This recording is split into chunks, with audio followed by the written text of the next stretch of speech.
Assalamualaikum warahmatullahi wabarakatuh. Perkenalkan, nama saya Muhammad Afa dan rekan saya Anissa Zahra dan kameramen. Ferdi Syari Ramadhani. Kami dari kelompok 20 akan menjelaskan percobaan satu, di mana di sini kita terlebih dahulu untuk rangkaian percobaan di Proteusnya seperti ini. Dan kemudian untuk rangkaian yang telah kita rangkai seperti ini. Nah, di sini dapat terlihat kita dapat seperti yang telah dipelajari bahwa LM239D kita di sini akan menggunakan driver motornya, di mana di sini enable satunya.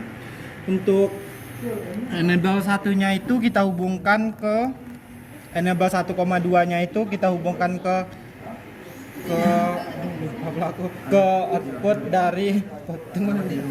output dari potensio. Kemudian selanjutnya inputnya kita hubungkan, input 1 sama input 2-nya kita hubungkan ke kaki 9 dan kaki 10 dari Arduino Uno. Nah, selanjutnya adalah groundnya. Kan di sini terdapat dua ground, di mana dua ground itu kita hubungkan ke kaki negatif di breadboard. Selanjutnya setelah kita menghubungkan dua ground tadi, untuk yang di bagian output 2-nya kita hubungkan ke motor, dan output satunya juga tadi kita hubungkan ke motor. Nah, selanjutnya setelah kita menghubungkan dari input, enable, kemudian ground, output 1, output 2, selanjutnya kita hubungkan VSS-nya ke power supply. Di sini kita menghubungkannya ke positif, dan juga untuk VS-nya kita hubungkan ke positif. Nah, selanjutnya setelah semua rangkaian sudah kita hubungkan, selanjutnya kita menggunakan kabel USB dari Arduino Uno ini kita sambungkan ke laptop, di mana kita akan menggunakan aplikasi IDE untuk membuat listing program agar motor ini bergerak dengan sesuai atau kondisi yang kita inginkan. Nah, selanjutnya akan dijelaskan oleh Anissa Zahra.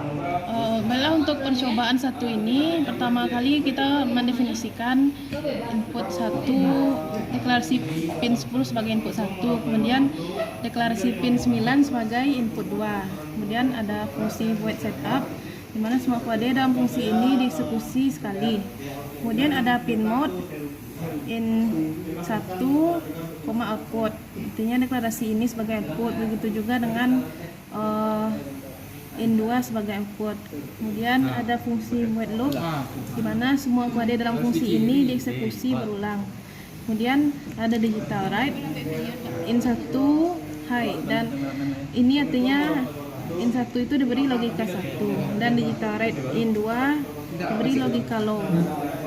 Kemudian delay 1000 milisecond setelah input eksekusi.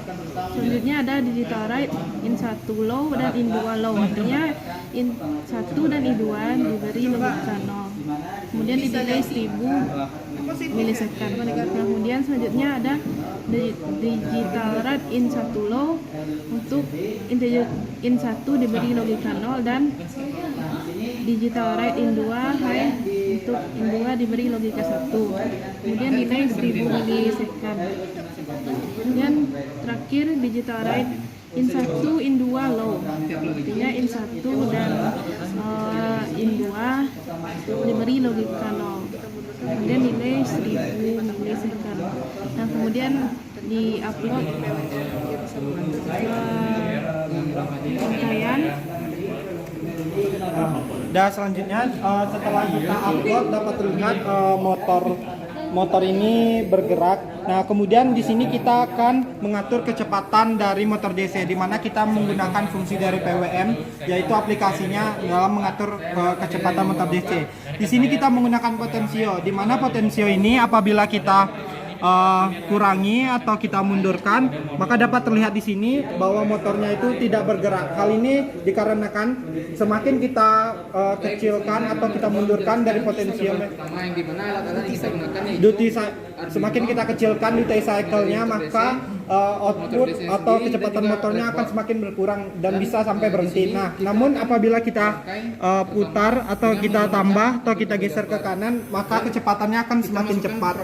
Hal ini dapat terlihat bahwa terdapat pengaruh duty cycle dalam mengatur kecepatan motor DC dan merupakan aplikasi dari PWR. Baiklah, itulah merupakan penjelasan dari percobaan 1 dari kelompok 20. Apabila ada salah dalam kata, kami mohon maaf. Assalamualaikum warahmatullahi wabarakatuh.